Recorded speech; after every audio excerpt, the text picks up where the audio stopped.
Hello दोस्तों आपने Instagram पर, फेसबुक पर, टेलीग्राम पर या किसी भी सोशल मीडिया प्लेटफॉर्म पर एक ऐड देखा जिसमें लिखा था कि आप हमें अपना बैंक अकाउंट रेंट पर दे दो, कमीशन पर दे दो, जिसके बदले आपको एक अच्छा कमीशन मिलता रहेगा। और या फिर हम आपका अकाउंट खरीद लेंगे जिसके बदले आपको एक अच्छा अमाउंट मिल जाएगा। आप रेगुलर बेसिस पे हमसे जुड़े रहो और घर बैठे वर्किंग फ्रॉम होम की तरह आपकी कमाई होती रहेगी। या आपके किसी मिलने वाले ने आपको बताया कि ऐसे ऐसे काम है भाई, बैंक अकाउंट रेंट पर देना है, उसके बदले आपको अच्छा पैसा मिलेगा और आप ये काम कर लो, इससे आपको एक अच्छा प्रॉफिट होगा।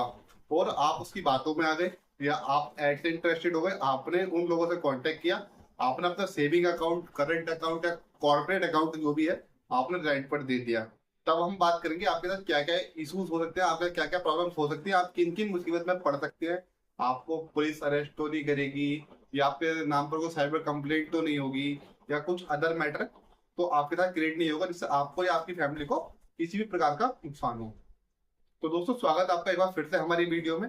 आज की वीडियो बैंक अकाउंट रेंट या सेल का जो आज की डेट में बिगेस्ट स्कीम चल रहा है उसके रिगार्डिंग। तो वीडियो को लास्ट तक देखना और रेगुलर बेसिस पर हमसे जुड़े रहना, क्योंकि साइबर सेल से रिलेटेड या बैंक अकाउंट लीन फ्रॉड या साइबर स्कीम से रिलेटेड रेगुलर बेसिस पर वीडियो आपको इस तरह पर मिलती रहेगी।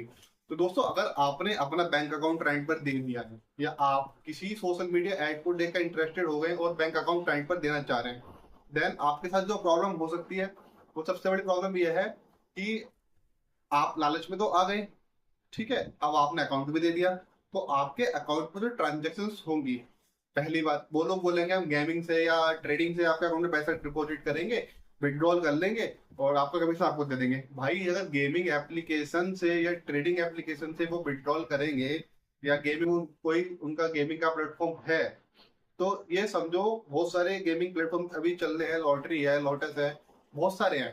तो इन लोगों तो इन प्लेटफॉर्म में कितने कितने बंदे रोज की बैटिंग करते हैं, रोज गेम खेलते हैं, कितने लोग डिपॉजिट करते हैं।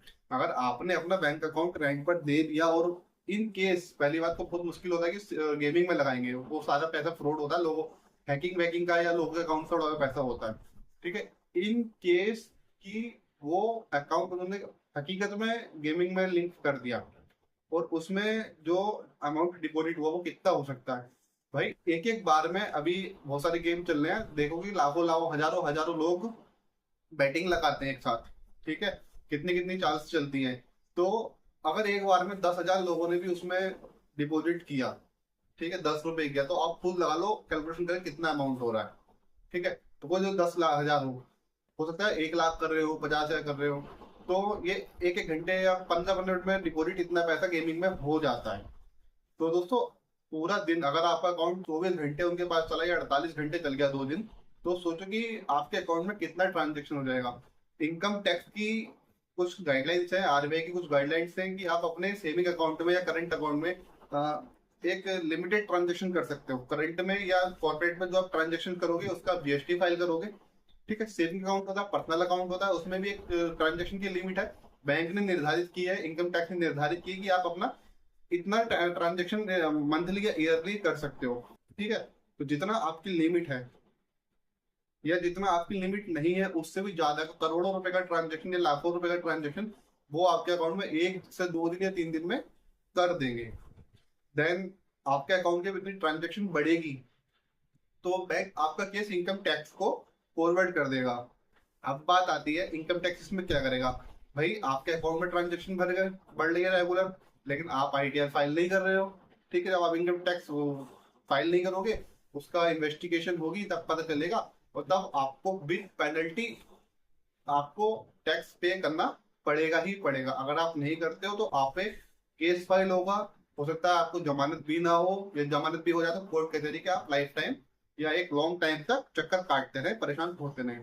दूसरा कि अगर उन्होंने गेमिंग के नाम पर आपका अकाउंट आपसे ले लिया, बट उन्होंने गेमिंग में यूज नहीं किया, उन्होंने किसी ऐसे काम में यूज कर दिया, किसी फर्जी वेबसाइट में यूज कर दिया, या किसी को झांसे में लेके उससे उस अकाउंट में पैसा ले लिया और उन्हें विड्रॉल कर लिया, अपने यूज में ले लिया, तो मैं आपको बता दूं कि आप वहां फंस सकते हो। आप आज क्यों फंसोगे भाई, आप कहोगे मेरा अकाउंट तो मेरे पास था ही नहीं। दोस्त अकाउंट किसी का भी, अगर मेरी बाइक है ना, मेरी बाइक है, अगर मेरा कोई दोस्त ले जाए उससे एक्सीडेंट हो जाता है, तो उस दोस्त का इशू नहीं कि मेरी बाइक मेरे नाम पर रजिस्टर्ड है, मेरे डॉक्यूमेंट लगे हुए हैं, तो उस बाइक से अगर कुछ हादसा होता है तो उसके जिम्मेदार मैं हूँ, चाहे उसे चला कोई भी रहा हो। ऐसे ही आपका अकाउंट है, आपके केवाईसी डॉक्यूमेंट लगे, आधार कार्ड पैन कार्ड से अकाउंट ओपन होता है, या करंट अकाउंट है, जीएसटी लगती है, या उद्योग आधार लगता है। तो अगर आपके अकाउंट से कुछ भी होता है, किसी का फ्रॉड होता है और वो साइबर कंप्लेंट करता है, ठीक है, और वो फ्रॉड का पैसा आपके अकाउंट में डिपॉजिट हुआ है, तो दोस्त आपको जवाब देना पड़ेगा। आपके नाम पे एफआईआर हो सकती है, आपके लिए साइबर सेल के नोटिस आ सकते हैं, पुलिस आपको अरेस्ट कर सकती है, पुलिस के पास इतनी अथॉरिटी है। हो सकता है कि आपको आपकी जमानत भी ना हो और आप लाइफ टाइम ऐसे ही कोर्ट केस के चक्कर काटते रहे, आपको जेल भी जाना पड़ सकता है। तो अब कंडीशन ये आती है कि अगर आपने अपना अकाउंट रेंट पर दे दिया तो आप क्या करें।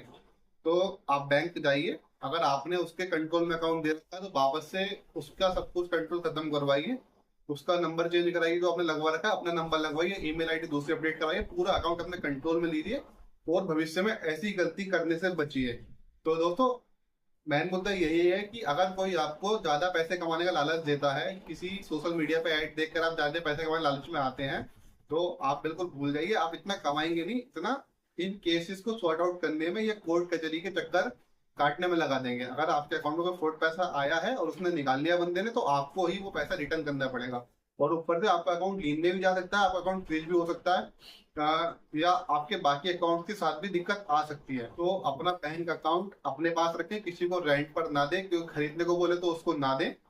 साइबर केसेस बहुत चल रहे हैं ऐसे, और साइबर सेल के बाद इतनी कंप्लेंट्स है कि आप गिन नहीं सकते। बाकी अगर वीडियो अच्छे लगे, वीडियो को लाइक करना और अपने भाई के चैनल को सब्सक्राइब करना बिल्कुल मत भूलना।